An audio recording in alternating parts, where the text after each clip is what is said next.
Olá, pessoal, sejam bem-vindos a mais um episódio do nosso podcast. E seguindo o que nós já fizemos no episódio passado, vamos continuar falando um pouquinho sobre a questão de fonética e fonologia. E o tema que nós vamos trabalhar hoje é sobre o inglês como uma língua franca, e como base nós vamos usar um artigo muito bom da Jennifer Jenkins. Aí nós temos ali no segundo slide, Diego, uma representação que explica como é que funciona a língua, né? Nós podemos ter um nativo falando com um nativo. Esse NS representa um native speaker, né? Um nativo da língua. Por exemplo, um americano falando com um americano. Nós podemos também ter uma conversa entre um nativo e um não nativo. Esses dois N's é non-native, né? Então, por exemplo, um brasileiro conversando com um americano. E o que ela fala no artigo, e é muito interessante, é que hoje nós temos mais pessoas falando inglês como não nativos que nativos. Então, hoje a língua inglesa ela é mais falada por não nativos que nativos. Então, nós temos muito a comunicação entre uma pessoa não nativa com outra pessoa não nativa. Então, um brasileiro pode estar falando com um chinês, um alemão, um italiano, e aí esse seria a comunicação entre não nativo e não nativo. E é nesse sentido que a Jennifer Jenkins ela trabalha com conceitos e ideias de como nós trabalharmos a questão do inglês como uma língua franca, uma língua falada por todos. E nesse caso aí, Ivan, você estava nos contando uma experiência que você teve em 1996, é isso? Pode falar um pouquinho pra gente? Na verdade, foi esse livro que... Bom, em 97, na verdade, eu comprei. E esse livro foi escrito em 1990, Mother Tongue, de Bill Bryson. Aliás, quem não conhece Bill Bryson é uma ótima referência. Ele fala muito sobre linguagem e viagem. Então, coisas que a gente costuma gostar aqui, né? E nesse livro aqui, da English Language, ele fala... Logo no início, ele traz alguns dados interessantes. Isso aqui foi de 1990. Então, veja que passamos aí o quê? Quantos anos? 33 anos, é isso? Por aí? 90. Ou seja, mas veja como ele escreveu isso aqui lá em 90, né? Ele dizia assim, mas aqui diz que as airlines, né, as companhias aéreas de 157 nações escolheram o inglês como língua de trabalho, né? Na Índia tem mais de 3 mil jornais em inglês. As 6 nações membro da European Free Trade Association, que deve ser uma espécie de que é uma associação comercial de nações, né? 6 países, nenhuma delas tem o inglês como língua nativa, mas a língua escolhida de comunicação é o inglês. Fala também sobre empresas que foram formadas por países como França, Itália, Alemanha e Suíça, que escolheram, a Iveco, por exemplo, que está nesse... uma fábrica de caminhões, né? E também escolheram o inglês como língua nativa, língua de trabalho, né? Aqui também tem um caso interessante da Volkswagen. A Volkswagen abriu uma fábrica em Xangai, e a Volkswagen é uma empresa alemã, né? Mas eles decidiram que entre alemães aprenderem chinês e os chineses aprenderem alemão, melhor todo mundo falar inglês. Então, eles adotaram a língua, né? Na Bélgica também, menciona aqui que nos aeroportos, tem 2 aeroportos, e lá na Bélgica se fala tanto French como Flemish, né? Mas dentro do aeroporto é tudo em inglês. Não tem nenhum, pelo menos ele diz aqui, né, que ele não achou nenhum cartaz, né, na língua nativa deles, né? Numa dessas duas. E finalmente, um dado interessante, que tem mais pessoas estudando inglês na China do que pessoas morando nos Estados Unidos. Eu vi esse dado mais recentemente, depois dos anos 2000, e já falava diferente. Falava que tem mais pessoas estudando inglês na China do que pessoas morando nos Estados Unidos e Reino Unido combined. Ou seja, às vezes a gente pensa, né, será que um dia o chinês vai ser a língua franca? Hardly, né? Pelo que tem se mostrado a tendência atual. Então, alguns dados que eu achei interessante compartilhar aqui. Interessante, Ivan. E voltando então ao assunto, né, sobre o artigo da Jennifer, no próximo slide, ela vai tratar de dois aspectos diferentes, né? A gente pode passar o slide, Diego? Isso. E o primeiro ele fala até que ponto a inteligibilidade na interação de um não nativo, por exemplo, um brasileiro falando com um japonês, pode ser prejudicada como resultado de problemas do nível fonológico. E aí, depois de falar da questão da inteligibilidade no nível fonológico, ela considera outros dois fatores que contribuem para uma comunicação bem-sucedida, que seria o contexto e o uso das estratégias de acomodação. Então, vamos primeiro conversar um pouquinho do nível fonológico no próximo slide. Então, ela apresenta ali, por exemplo, algumas pessoas não conseguem pronunciar o som de F, né? Então, eles falariam, por exemplo, I failed, em vez de I failed. Então, esse seria um problema, né? Você não conseguir pronunciar alguns sons. E também ela fala em um outro momento no artigo sobre a questão da entonação, né? Você fala assim, I smoke more than you do, em vez de falar I smoke more than you do, né? I smoke more than you do, ou I smoke more than you do. Então, essa diferença, onde você coloca a entonação, pode também causar confusão. E aí eu queria saber de vocês para a realidade brasileira, né? O que vocês observam como sendo problemas de nível fonológico para os brasileiros? Uma coisa que eu percebo muito, que eu vejo assim, que é bastante comum em sala de aula, somente quando a gente fala de inteligibilidade, como se for pensar numa sala de aula, né, onde todo mundo está aprendendo, é um grupo de brasileiros aprendendo inglês. É muito comum que, por a gente compartilhar a mesma língua, a primeira língua a língua mãe é a mesma, certos erros, vamos falar assim, coisas que poderiam causar problemas na interação de um brasileiro como um chinês que você mencionou, geralmente vão acontecer dessa interação entre brasileiro e brasileiro falando inglês, principalmente no contexto de sala de aula. Então, quando a gente volta, né, a gente discutiu isso brevemente no final do episódio anterior, você ser inteligível para quem? Então eu vejo isso até como uma misconception, no sentido de dois brasileiros falando inglês, eles se entendem, então você parte do princípio que se um outro brasileiro me entendeu, consequentemente outras pessoas me entenderiam. E não necessariamente isso vai acontecer. Então uma coisa que eu vejo aqui, você mencionou essa questão, esse exemplo do artigo, né, em que houve uma troca do som de F, do F pelo P, e isso com certeza pode atrapalhar a comunicação. Uma coisa que eu vejo muito comum acontecer no processo de brasileiros aprender inglês é adicionar uma vogal, não vou te falar mais sobre isso, adicionar uma vogal final à palavra. Então, por exemplo, em vez de um aluno brasileiro pronunciar like, ele colocar like. E isso, inclusive, ainda fica mais, eu diria, perceptível quando o aluno tem que hesitar. Então, por exemplo, em vez de ele falar, se ele for ter que hesitar nessa hora, o que ele vai fazer vai ser esticar essa vogal final que ele colocou. Então, seria algo mais ou menos como I like to go to the cinema, em vez de I like to go to the cinema. E aí, eu sei que agora eu estou entrando até numa outra área, porque a hesitação já é um outro problema também, né? Que você é esperado hesitar no lugar certo, né? Tem essa expectativa quando você está falando com uma outra pessoa. Mas, sim, eu acredito que essa questão do nível fonológico pode afetar bastante a comunicação no contexto que você mencionou, né? De non-native com non-native. Uma coisa que me veio à mente sobre principalmente aí no sentence stress, o brasileiro tem dificuldade de trabalhar com os críticos, né? Então, por exemplo, I told him. O brasileiro normalmente ele vai falar I told him. Quando ele ouve I told him, ele não consegue identificar isso. Ele tem, porque em português a gente fala eu falei para ele. A gente coloca uma certa força no ele, a gente não consegue reduzir o ele como em inglês told him, né? Isso é bem legal. E é uma coisa que causa dificuldade para um native speaker. Novamente, se é dois brasileiros conversando, a gente sabe onde está, né? A gente faz o mesmo erro, né? Então a gente sabe onde está.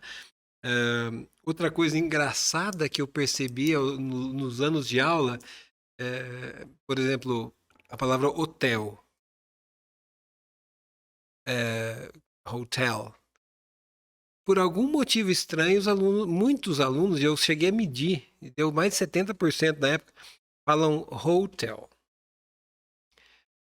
E isso pode ser confundido com hostel, por exemplo, por um native speaker, mas para o outro brasileiro passa bonitinho, porque ele vai... e é engraçado porque mesmo na palavra brasileira é hotel. É na segunda sílaba. E aí quando a gente tenta falar inglês, a gente fala hotel, alunos, né? Mas se entendem, é impressionante. Enfim. Acho que o fato de compartilhar, a gente compartilhar a primeira língua, né? Faz com que essa inteligibilidade aumente muito, né? O que vai ser diferente quando você está falando, por exemplo, com um alemão, ou com um chinês, ou com um japonês, porque você não tem as noções do que é a primeira língua dele, né? Compartilha as mesmas tristezas, eu acho. E aí acaba, um entende o outro, né? Assim, Mesmos dentro do desafios, mesmo... E pensando em outros idiomas, eu pensei em outros idiomas, ou em outras nacionalidades, colombianos mesmo, que eu falo diariamente, eles falam very, very good. Oh, this is very good, I'm very well. Porque eles têm a dificuldade do b, né? Pro b. E que até em português a gente ouve algumas pessoas usando basura por vassoura. Sim, né? travesseiro. Já ouvi pessoas falarem travesseiro ao invés de Travesseiro, eu travesseiro. também já ouvi. Uhum. Então, só isso aqui dá para falar muito tempo. Vou parar de falar, eu falei demais. E temos outro ponto muito legal também. No próximo slide, Diego, você poderia colocar esse na tela para as pessoas? Vou dar alguns segundinhos para que vocês possam ler o diálogo aqui, né? Ó.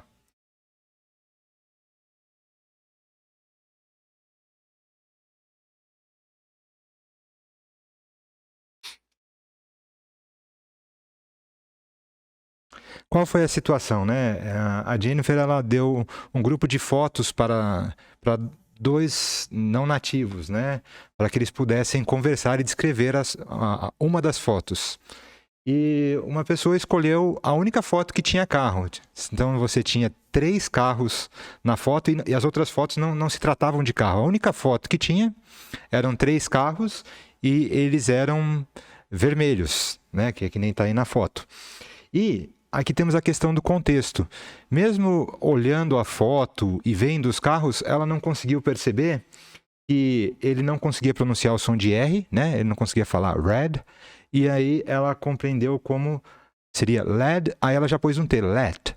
Então ela não conseguiu usar o contexto para fazer uma aproximação linguística e conseguir entender o que o outro falante estava tentando falar. E aí, eu gostaria de perguntar para vocês, o que vocês acham dos brasileiros? Vocês acham que os brasileiros têm esse problema de contexto? Ou a gente consegue muito bem captar?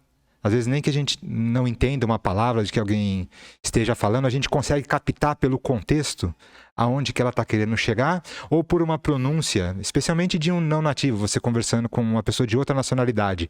Se ela usar uma palavra que está com uma pronúncia alterada, que nem o R mudado para ele ou alguma coisa. Você acha que os brasileiros eles têm essa percepção ou é uma coisa que a gente poderia trabalhar mais na sala de aula?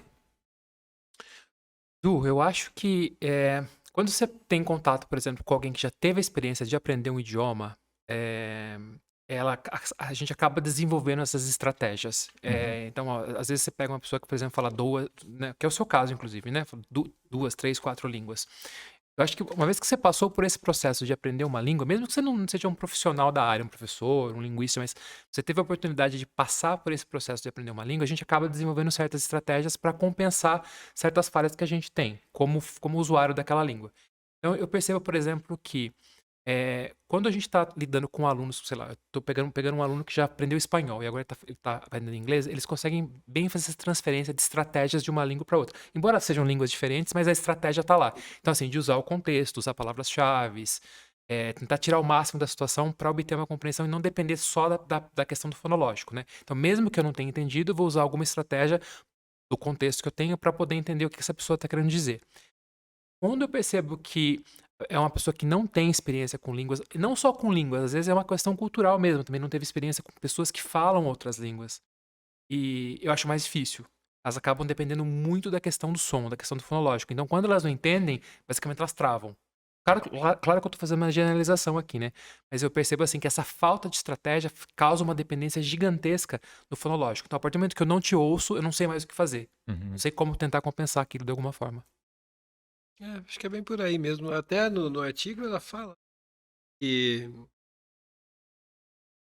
ela fala que parece que o aluno tende a acreditar mais na. Acreditar não seja a palavra, a melhor palavra aqui, mas acreditar mais na mispronunciation do que em todas as outras coisas que ele tem ali, né? Uhum. Então, mas é o que o Sérgio falou, se você desenvolve, se você já tem uma língua, e a Thaís falou isso na entrevista que a gente fez Também. com ela, né? Você tem uma língua já, você tem uma série de estratégias que você usa, você consegue navegar com mais segurança nesse meio. Talvez seja como jogar esportes, né? Se você jogar, sei lá, futebol muito bem, e um dia você precisar jogar basquete, ok. São esportes diferentes, você se vira. Mas você nunca fez um esporte na vida e de repente tem que brincar e jogar futebol, vai penar muito, porque é uma coisa muito nova, né? Então, acho que quanto mais intimidade a gente tem com aprender línguas, né? Uhum. A gente vai desenvolvendo estratégias. Muito bem. E o último ponto que ela trabalha, que eu achei o mais legal de todos, né? A questão da acomodação, que nós temos no próximo slide, Diego. Olha que legal, ó. Como que seria essa acomodação, né? Ó? Descobrir quais aspectos de sua pronúncia são potencialmente ininteligíveis para seus interlocutores e se esforçar para substituí-los. Na verdade, ela falou de substituir a palavra que você tem dificuldade ou tentar caprichar melhor na pronúncia para que você seja entendido. Aí ela traz 2 pontos diferentes. Ela fala da motivação afetiva. Olha que interessante. O falante torna seu discurso mais semelhante ao dos seus interlocutores e de quem está ouvindo por causa do seu desejo de ser bem aceito, né? Nós queremos ser bem aceitos. Então é uma questão afetiva. E também temos a eficiência comunicativa, né? Que é o desejo de ser compreendido. Então você quer, além de ser compreendido, você quer ser bem aceito, que é a questão afetiva. Como você vê isso aí, Sérgio, a questão da motivação afetiva e dessa eficiência comunicativa? Eu acho que a partir do momento, que nem voltando na questão de que você começa a aprender uma língua, né? Todo mundo quer aprender uma língua para ser compreendido, né? Para entender o que está sendo dito e para ser compreendido.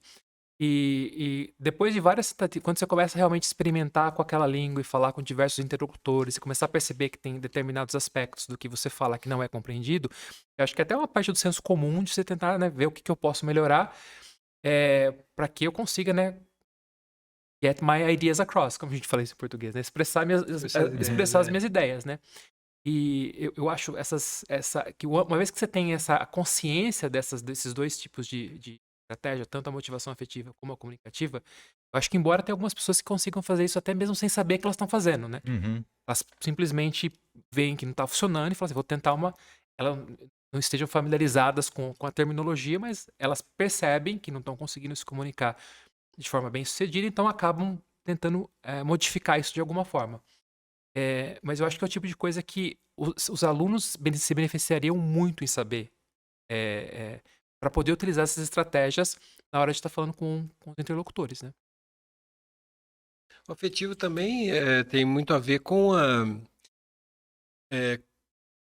quão dentro da comunidade, daquela target language que você gostaria de estar. Então, se você tem grande admiração pela Itália, se você tem família italiana, quer ter um passaporte italiano, então é provável que você tenha essa motivação extra, né? Que é esse afeto aí, eu gosto minha família veio de lá e coisa do tipo, né? E quando é o contrário, né? Não sei se vocês já ouviram, mas tem muitos alunos, muitas pessoas que falam, eu não gosto não gosto de americano, não gosto, ou francês. Eu nunca tive problema com francês, mas algumas pessoas acham que os franceses são Difíceis de lidar, difíceis, né? vamos dizer assim, né? Embora eu não concorde, isso pode fazer com que esse aprendizado, né, seja mais dificultoso por motivos afetivos também, né? Se eu não me engano, naquele livro do How Languages Are Learned, as autoras mencionam isso, um caso de uma pessoa que morava nos Estados Unidos há mais de 30 anos e o inglês dessa pessoa não se Você desenvolvia. recusou a aprender. Foram tentar entender o porquê, como pode. Você tá exposto ao inglês há mais de 30 anos, se eu não me engano foi isso, há mais de 30 anos. E o inglês dessa pessoa não se desenvolvia. É como se estivesse completamente estagnado. E aí eles foram tentar entender melhor o que estava por trás, e a razão era afetiva. É, A pessoa, ela era um falante, se eu não me engano, de nacionalidade mexicana, que se negava a melhorar o inglês, a falar de forma melhor, porque ele achava que era obrigação das pessoas entenderem como ele falava. E ele também não queria, ele não fazia questão, né, de fazer parte do grupo, de ser aceito, por exemplo, por outros americanos nessa comunidade, né, do speech community. E nós que trabalhamos hoje online, você pode perceber que, não sei se vocês já passaram por isso, às vezes você está dando uma aula individual para um aluno, aí ele está conversando super bem com você. Entra alguém no lugar que ele está, a pessoa trava na hora, então você vê que é uma questão afetiva, né? Sim. Ela muda na hora a posição dela, começa a gaguejar, ou se sente incomodada, então a gente vê como a parte afetiva também é realmente importante quando nós estamos falando um outro idioma, né? E como no contexto de negócios, né, Sim. falando de eficiência comunicativa, às vezes é uma necessidade, é essencial que eu seja, né, bem entendido para eu poder, por exemplo, sei lá, fechar um contrato, ou conseguir vender, por exemplo, ou conseguir comprar. Muito bem, Ivan, Sérgio, acho que nós tivemos uma conversa aqui bem detalhada, a gente tratou de vários assuntos interessantes. E quem gostou desse assunto e quer saber mais, pode ler o artigo da Jennifer Jenkins. Eu vou colocar ele no link lá para quem estiver assistindo, que se a pessoa tiver interesse, que eu acho que vale muito a pena, tanto pelo artigo dela como o tópico em si. legal. Legal. Obrigado, pessoal.